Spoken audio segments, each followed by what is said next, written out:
नमस्कार। 5 राज्यों के चुनाव परिणाम आने के बाद जिस तरीके से विपक्ष एकजुट हुआ है, कांग्रेस विपक्ष की बातों को लेकर सामंजस्य बनाने की कोशिश कर रही है। उसी को लेकर दिल्ली में इंडिया गठबंधन के द्वारा एक महत्वपूर्ण बैठक रखी गई है 2024 को लेके, क्योंकि जिस तरीके से 2023 में 5 राज्यों के चुनाव के नतीजे आए हैं, उससे साफ जाहिर है कि 2024 का जो चुनाव काफ़ी दिलचस्प होगा।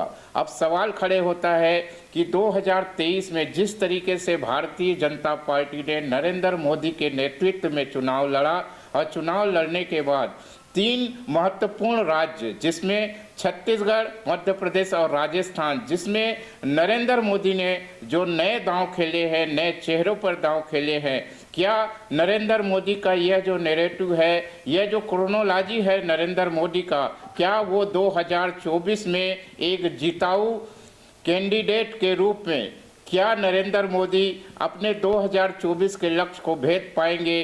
क्या नरेंद्र मोदी के इस नए फार्मूले में क्या भारतीय जनता पार्टी 2024 में फिर से सरकार बना पाएगी? क्योंकि इंडिया गठबंधन के मीटिंग में जाते हुए लालू प्रसाद यादव ने कहा कि हम 2024 में नरेंद्र मोदी को सरकार बनाने नहीं देंगे। इस पे कितनी है सच्चाई? क्योंकि 2024 का जो दांव है वो काफ़ी दिलचस्प है, जिस पर हमने एक खास रिपोर्ट तैयार की है। आप उसे ध्यान से देखें और सुनें। हमारे प्रधानमंत्री आदरणीय नरेंद्र भाई मोदी का कर्मयोग अब धीरे धीरे सबके सामने आने लगा है, क्योंकि भारतीय जनता पार्टी संगठन से लेकर राज्य व केंद्र सरकारों को कामराज दिल्ली के मार्गदर्शन पर ही शुरू होने जा रहा है। अर्थात देश धीरे धीरे एक तंत्र की ओर बढ़ता जा रहा है। इसी के चलते मोदी जी राजनीति में नए नए प्रयोग भी शुरू कर रहे हैं, जिसका ताज़ा उदाहरण मध्य प्रदेश, छत्तीसगढ़ व राजस्थान में नए गुमनाम चेहरों को राज्यों की बागडोर सौंपना। अर्थात अब देश की राजनीति और कर्म नीति में वही होने वाला है जो आदरणीय मोदी जी चाहेंगे। अब यहाँ एक अहम सवाल यह राजनीतिक क्षेत्रों में चर्चे में है कि क्या मोदी जी का नए चेहरों को कमान सौंपने का प्रयोग सफल सिद्ध होगा, और क्या राज्यों के वरिष्ठ राजनेता जो अब तक राज्यों में सर्वे सर्वा बने हुए थे, वे अपने हाथ बांधकर और मुखड़ों पर पट्टी लगाकर बैठे रहेंगे, या इनका अंतर्द्रोह खुलकर सामने आएगा? फिर यहाँ एक अहम सवाल यह भी है कि क्या अब इस तरह देश की शासन प्रणाली एकदम बदल दी जाएगी और राज्यों के मुख्यमंत्रीगण सिंहासन बत्तीसी के अंग बने रहेंगे? खैर, इन सब सवालों के जवाब तो समय समय पर मिलते ही रहेंगे, किंतु सबसे अहम मुद्दा यही है कि राज्यों में अब वही कुछ होगा जो दिल्ली का तख्त चाहेगा। राज्यों के मुखिया अपनी मन मर्जी से कुछ भी नहीं कर पाएंगे और ये सभी केंद्र की कठपुतली की तरह काम करेंगे। और राज्यों के वरिष्ठ नेताओं का भी यही हश्र होने वाला है जो पार्टी संगठन में अडवाणी मुरली मनोहर जोशी का हुआ था। इसी के चलते मान्यवर मोदी जी ने नए नए प्रयोग शुरू किए हैं, जिसका ताज़ा उदाहरण वरिष्ठों को दरकिनार कर नए चेहरों पर दाव।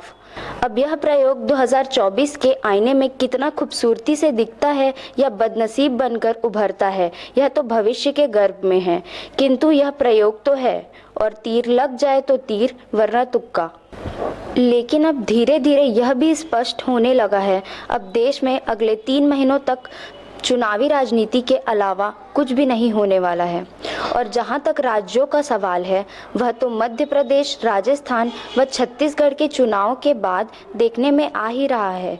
नए चेहरों पर नित नए प्रयोग। अब राजनीतिक क्षेत्रों में चिंता इस बात की है कि मोदी जी द्वारा दरकिनार किए गए वरिष्ठ नेता चुपचाप हाथ पर हाथ धरे बैठे रहेंगे या अपने अनुकूल समय का इंतजार करेंगे, अथवा मौजूदा माहौल या परिस्थिति के सामने आत्मसमर्पण कर देंगे।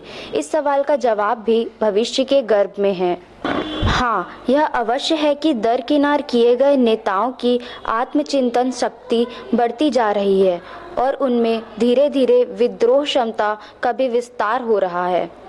वे अब राजनीतिक घटनाओं व नेतृत्व की गतिविधि पर तीखी नज़र भी रखने लगे हैं। यही नहीं, मध्य प्रदेश, राजस्थान व छत्तीसगढ़ के दरकिनार किए गए वरिष्ठ नेताओं में आपसी सूख-बुहाट भी शुरू हो गई है।